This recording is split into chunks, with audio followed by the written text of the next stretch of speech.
What's going on, everybody, and welcome back to Comic Breakdown.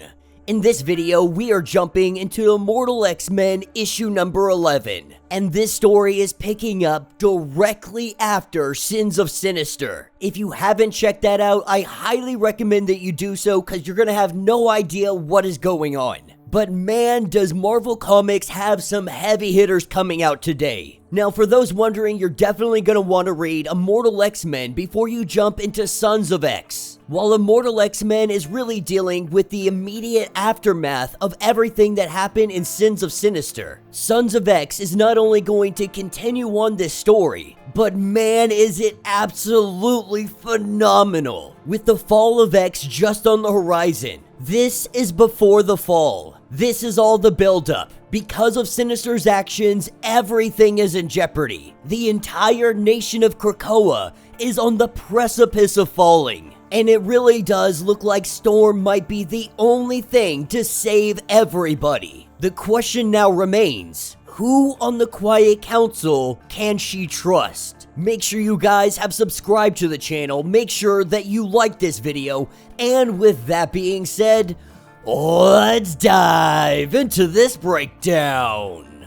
Alright gang, so a lot of theories are gonna quickly be thrown out the window. If you had listened to our conversation with Blurred Without Fear, me and him definitely threw some ideas back and forth on what we think might happen. There were so many questions left unanswered, but Immortal X-Men issue number 11 is giving us everything that we need to know. And so our story starts us off with Storm and Rasputin 4, with Storm being the regent of Araco. She had left everything to the Quiet Council. The only thing she asked of them is to make this work. Obviously, that all went sideways, telling Doug that it is time to begin. This is when they bring up the first one from the pit. They bring up Charles Xavier. Now, if you remember, everybody was thrown down into the pit. At least our 4 members that had to be resurrected, that we believe have the Sinister gene in them. Rasputin is here because she is the one to keep them under control, psychically and physically restrained. While Charles is just asking what is going on, they tell him that they will explain later, bringing up the rest one by one. We have Hope, we have Exodus, and we have Emma Frost all coming back from the pit. And so their time in the pit didn't last very long. Storm has been working with great effort, hand in hand with Forge, to try and figure out a way to get the Quiet Council back to its regular numbers. And Charles is the first one to say, is all this really necessary? Now, Rasputin 4, she has seen the future. She has lived through it. In her eyes, all of these guys have the great potential of being evil. So when Xavier is trying to ask if this is all necessary, that they have voluntarily thrown themselves into the pit, which he does mention is not pleasant down there, but he doesn't go into any more detail. They say that the 4 of them have done everything to help secure Krakoa's future. And Storm says that yes, you have, but only when it's too late. Taking all of them to Forge and hooking them up to the system. They had their every science brain go in on this. Double-checked all of the genetic database. They had found nothing, but then they went back. They worked out the whole routine, and that is when they found it. You see, Sinister had created a sub-dimensional loop in the DNA sample. It coils into another dimension. It is almost totally invisible. There is one base pair stitched together. That is the only sign that he has been messing around. But in there is a whole other genome. One that is toxic, just waiting to attack. But he does believe that they can remove the loop, that the genetics are lost in time and space, but all the genomes should be all back to normal. And now that Sinister has been wiped from their system, Storm says that you guys aren't just jumping back into business as usual. Forge goes on to explain that he thinks he removed it. If he got it all, he is unsure. If it will come back, he doesn't know. They did miss it before, so who knows what other tricks Sinister has left in them. And so Storm is taking every precaution. Xavier is removed from resurrection duties. Hope's work will continue at a reduced rate, but anybody that she brings back will go through Forge's cleansing process. and then they will be under heavy psychic surveillance because the risk of that person being compromised is still out there when it comes to voting rights on the Quiet Council. Until they can find a way to truly be sure, none of them have the right to vote. The problem that Xavier sees with this is that they are being asked to prove a negative, that they can never truly be sure if they wipe Sinister from them. This is when she tells them that there is something that they need to see. Mother Righteous has provided a detailed historical record of that timeline, of the Sins of Sinister, Rasputin providing psychic access to make sure all of this is on the up and up. And Storm has noticed that Rasputin has a certain self-righteousness to her. This does concern her, because while Rasputin may be a true believer in Krakoa, we have all seen the path that can lead down. And so the Quiet Council is going to sit down and they are going to watch this. Now they could telepathically implant all of these memories, all of these visions into their mind. But Storm wants to do it the old-fashioned way. She doesn't want this to be over quickly. She wants this to linger. She wants them to have time to think. By the time that they have finished this, Hope cannot even look at Exodus without being absolutely disgusted. Xavier, recognizing the severity of the situation, all he tells Storm is to tell us what you need. And so the way Storm sees it, they cannot be seen publicly dismissing 4 members of the Quiet Council. It would look like chaos. But they also can't go without their input. The vast knowledge between those 4 alone, it is an insight that is a necessity to Krakoa. And so Rasputin is going to be the personal security at all times. She will stand by the side of Xavier. She will ensure that he never steps out of line. When Charles asks what's been going on in their absence, with Destiny, with the Moiras, all of it, that's when they go to the Quiet Council chamber, and sitting there waiting is Destiny. Storm and Charles, they have some questions, because Destiny has known about the Moira engine. Destiny says that it was too much of a risk. She didn't know where the engines were. She was too worried that Sinister would restart the timeline. But Storm also saw everything from that timeline. Irene had tricked Storm, tricked her into stealing the Moira engines. Even further, Destiny knew how to deactivate the X gene, the same she did with the real Moira. The question now remains, why did you not deactivate it when you had the chance? Now, for the readers, we already know this. She wants to keep Mystique as long as she can, alive, healthy, for as long as she can live. She kept the Sinister timeline going. She did all of this for the love of her life. But this is not information that she is willing to divulge to either Storm or Charles. And while she goes on to say that there was an indestructible shell around the Moira labs, that there were failsafe after failsafe, and this is the reason she didn't do anything. But she did give them the option, the opportunity, to be able to take it back later on. But Storm knows that something is being hidden from her. She doesn't know what it is. Storm wants to know why this timeline was kept running for as long as it was. But Destiny says that this meeting is over. That's when Charles tells Storm that they have to go, because right now, Hope and Exodus are going toe-to-toe,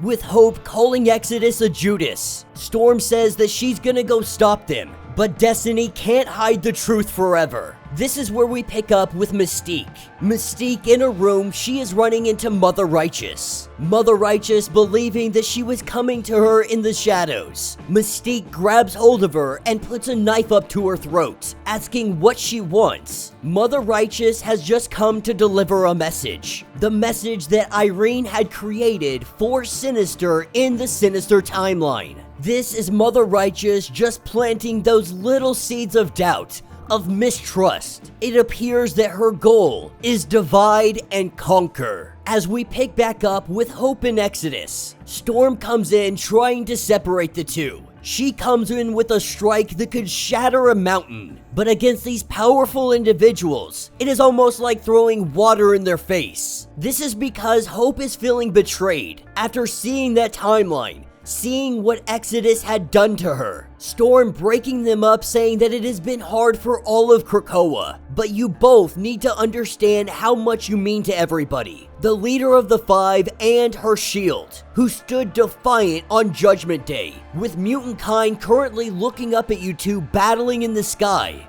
Do you really want them to see this? And so the two of them coming back down to the ground. This is when Hope says, do you know what an Omega level power manipulator means? It's not memory banks. It's not range or the accessories. Hope was killed in that timeline by Exodus leaving her behind. Omega means there are no limits to what she can do manipulating powers. This is where she takes the powers from Exodus, and the fight continues on the ground. Hope is just laying down the hate on Exodus. She beats the living crap out of him, telling him that your God gives and your God takes away. To stay away from her, that she is not his Messiah, that he is not a church. Walking away, she apologizes to Storm, saying that there are simply no words. This is where Storm has to head back to Arakko. Logos waiting for her by the gateway, having a quick conversation with both Charles and Emma. With Charles walking away, Emma and Storm have a conversation.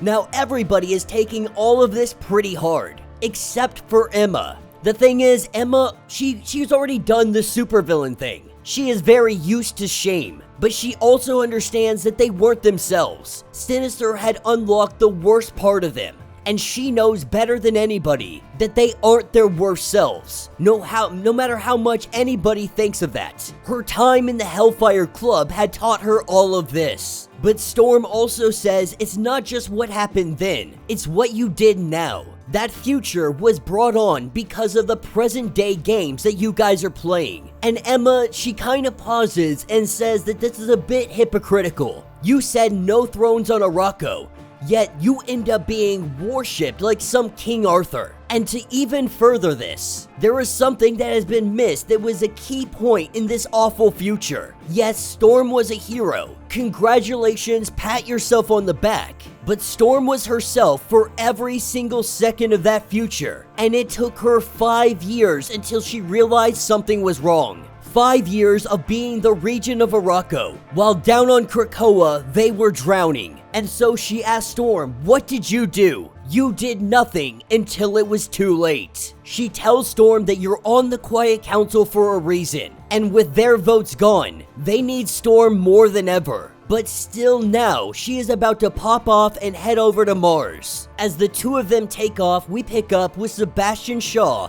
and Mother Righteous. Mother Righteous saying that Sebastian had played his part well. The two of them have a budding business relationship going. He didn't want to blow it up by revealing that the new friend of Krakoa was also the money behind Celine's power play. And Sebastian would like to develop this relationship even further. He knows that this place is tipping. It is about to all go south. Krakoa is rich. If it does go down, he wants it all. He wants to own Krakoa. This is when he asks if she is able to arrange that. She says that she can, but she wants something a little more practical than a simple thank you. To use his position on the Quiet Council to proposition certain motions. And while he says that these motions will never pass, even with 4 votes gone, she tells him to why not take the opportunity and see what you can do. This is what takes us to days later. Storm has arrived back to the Quiet Council, and while Emma's words definitely ticked her off, she knows that it is true.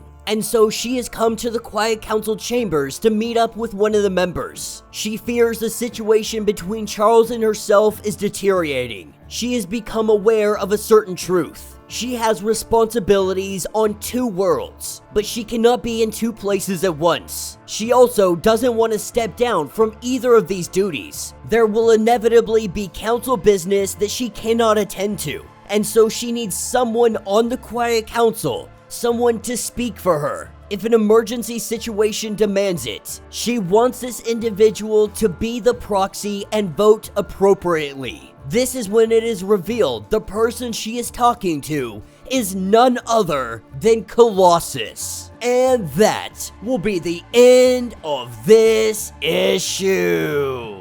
So let me know what you guys think down in the comments. Make sure that you guys check out the Sons of X, the next issue that we're covering, the next video that will be up today. I'm telling you, it is absolutely instrumental to what happens next. One of the most important comics to come out as we reach the fall of X. But a lot of theories have been really taken off the board. The idea the Orcus was going down into the pit, trying to find things. We thought that maybe they might run into the Quiet Council. We're seeing that that is simply not the case then. But Sinister is still down there in the pit. Obviously, Storm had to figure out a way to handle this situation as quickly as possible. And so, working with Forge, they believe that they found the answer, but they're not 100% certain. The possibility that they become Sinister, it is still there. Even though it may be minuscule, even a 1% chance. That chance still exists. And now that their votes have been taken away, that means there are only a handful of people left that can actually vote. And to make the situation worse, Colossus is a freaking spy. Now, he's unaware that he's a spy, but he is a spy for the Russians. What makes this worse is that he now also has the vote of Storm. If Storm is unable to make it there to vote in time, that means her vote goes to Colossus. It makes me think, does Nightcrawler's vote also go to Colossus? Because Nightcrawler has entrusted Storm